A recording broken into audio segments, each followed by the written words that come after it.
Hello good morning. బాగున్నారా? మీరందరూ బాగుండాలి, అందులో నేను ఉండాలి. ఈరోజు మనము హరియాలి మసాలా బైగన్ చేసుకుందాము. చాలా అంటే చాలా బాగుంటుంది. అన్నంలోకి కానీ చపాతీలోకి కానీ దేంట్లోకైనా తినచ్చు. ఫ్రిడ్జ్లో పెట్టకపోయినా 3 రోజులైనా కూడా బాగుంటుంది. మంచిగా పుల్ల పుల్లగా కారకారంగా చాలా మంచి టేస్ట్ వస్తుంది. ఒక్కసారి ట్రై చేయండి. ఇంకెందుకు ఆలస్యం, పదండి చేసుకుందాము. దీనికోసము లేతగా చిన్నగా ఉన్న ఒక 1/2 కిలో గ్రీన్ కలర్ వంకాయలు తీసుకొని, తప్పకుండా గ్రీన్ కలర్ వంకాయలే తీసుకోవాలి. ఎందుకంటే మనం చేసుకునేది హరియాలి కాబట్టి. ఒక బేసన్ తీసుకొని నిండా నీళ్లు పోసుకొని కొంచెం ఉప్పు వేసుకొని ఈ వంకాయలను ఒక 10 నిమిషాలు నానబెట్టుకోవాలి. దానిపైన మన డస్ట్ ఉన్నా కూడా వెళ్ళిపోతుంది. వంకాయలు నీట్ అయిపోతాయి, క్లీన్ అయిపోతాయి. బేసన్ పక్కకు పెడుతున్నా. ఒక మిక్సీ జార్ తీసుకొని 2 టేబుల్ స్పూన్ల పల్లీలు, 2 టేబుల్ స్పూన్ల నువ్వులు, రుచికి సరిపడా సాల్ట్, 1/2 టీ స్పూన్ పసుపు, చిటికెడు మెంతిపిండి వేసి మూత పెట్టుకొని మెత్తగా మిక్సీ పట్టాలి. చూడండి పట్టుకొచ్చిన. దీంట్లోనే రుచికి సరిపడా పచ్చిమిరపకాయలు నేను ఆరేస్తున్నా. చిన్న ముక్కలుగా కట్ చేసి వేయించిన ఉల్లిపాయ, 3 రెబ్బల కరివేపాకు,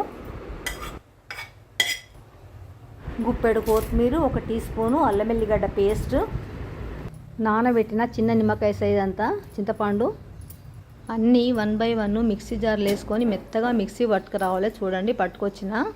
ఈ పేస్ట్ ఎంత మెత్తగా పట్టుకుంటే కూర అంత టేస్ట్ వస్తుంది. ఇది కూడా ఒక టిప్పే.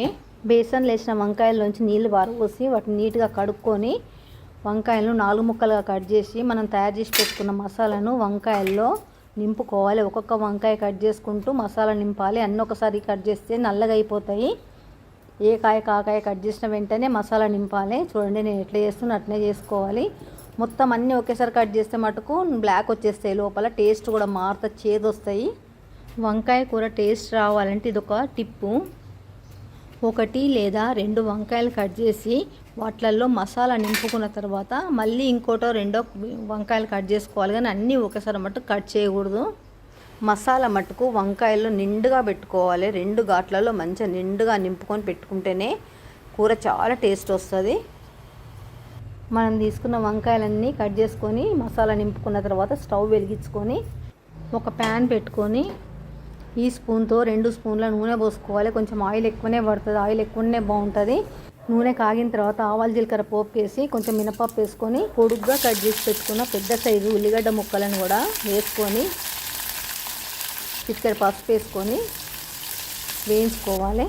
ఉల్లిపాయ ముక్కలు మంచిగా గోల్డెన్ బ్రౌన్ వచ్చిన తర్వాత మనము 4 ముక్కలుగా కట్ చేసి మసాలాను నింపి పెట్టుకున్న వంకాయలను 1 బై 1 కడాయిలో పేర్చుకొని వంకాయల్లో పెట్టిన తర్వాత మిగిలిన మసాలా ముద్దను కూడా వంకాయల పైన వేసి మూత పెట్టుకొని ఒక 2 నిమిషాలు ఉడికించుకోవాలి. చూడండి ఒకసారి మూత తీసి చూద్దాం. మంచిగా ఉడికింది. ఇప్పుడు అంతా ఒకసారి బాగా కలుపుకోవాలి. పైనుండి వేసిన ఎక్స్ట్రా మసాలా అంతా వంకాయ ముక్కలకు పట్టేట్టుగా కలుపుకోవాలి. మిక్సీ జార్ కడిగి కొద్దిగా ఒక 1/2 టీ గ్లాస్ నీళ్ళు పోసుకొని మళ్ళీ అంత ఒకసారి కలిపేసుకొని మూత పెట్టుకొని ఒక్క 2 నిమిషాలు ఉడికించాలి. తొందరగా ఉడికిపోతాయండి. లేతగా ఉన్నాయి వంకాయలు, చాలా తొందరగా ఉడుకుతాయి. ఒక్కసారి మూత తీసి చూద్దాము. చూడండి మళ్ళీ ఒకసారి మూత తీసి చూద్దాం. ఆయిల్ అంతా ఇట్లా పైకి వస్తే ఇంకా అయిపోయినట్టే. చూడండి అయిపోయింది. మళ్ళీ ఒకసారి అంతా మంచిగా కలుపుకొని మనకు కావాల్సినంత కట్ చేసి పెట్టుకున్న కొత్తిమీర వేసుకొని మూత పెట్టేసి స్టవ్ బంద్ చేసి ఇంకా అయిపోయినట్టే కూర. చూడండి ఫైనల్గా స్ట్రక్చర్ ఇట్లుంటుంది. నేను ఇక్కడ దగ్గరికి ఫ్రై లాగా చేసిన. మీరు కావాలంటే కొంచెం వాటర్ పోసుకొని జ్యూసీగా షోర్వలాగా కూడా పెట్టుకోవచ్చు. కానీ ఇట్లనే చాలా టేస్ట్ ఉంటుందండి. పచ్చిపులుసుతో కానీ సాంబార్తో కానీ తింటే చాలా బాగుంటుంది.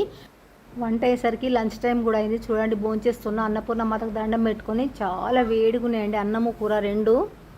పుల్ల పుల్లగా కారకారంగా చాలా అంటే చాలా బాగుంది.